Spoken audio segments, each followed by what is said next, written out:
Happy happy hour. I'm Dave, the basement bartender. Coquito is better than eggnog. Fight me. Inconceivable! This thick and creamy Puerto Rican tradition is loaded with coconut, cinnamon, and rum. It's a delightful holiday cocktail that's not only delicious, but super easy to make for your holiday party. So let's get this thing started.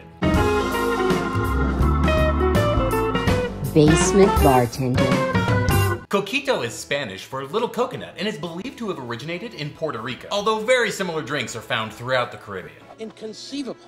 Some believe that the drink was brought from Puerto Rico to the rest of the Caribbean by the Spanish during Puerto Rico's colonial days. The Spanish took their version of eggnog, combined it with Puerto Rican rum, and the Coquito was born. Inconceivable! You keep using the word.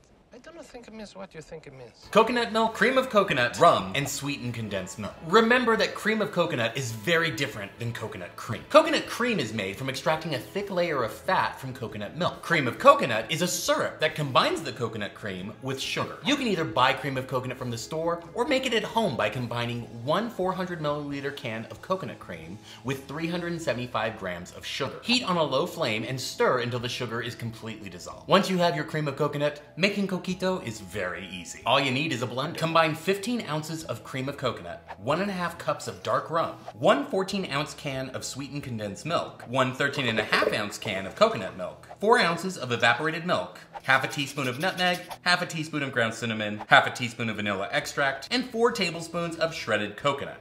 Blend until smooth and store in a sealable jar or bottle for up to a month in the refrigerator. The flavors are only going to get better with age, so feel free to make this recipe several days in advance of your holiday get-together. To serve, simply pour into your cocktail glass of choice. I like to rim the glass with honey and coconut, and garnish with fresh ground cinnamon and nutmeg. Cheers. It's thick and creamy like eggnog, but so much easier to make, and frankly, tastes a hell of a lot better. Boop the like and subscribe buttons if you like what you see. Please drink responsibly this holiday season. We'll see you next time.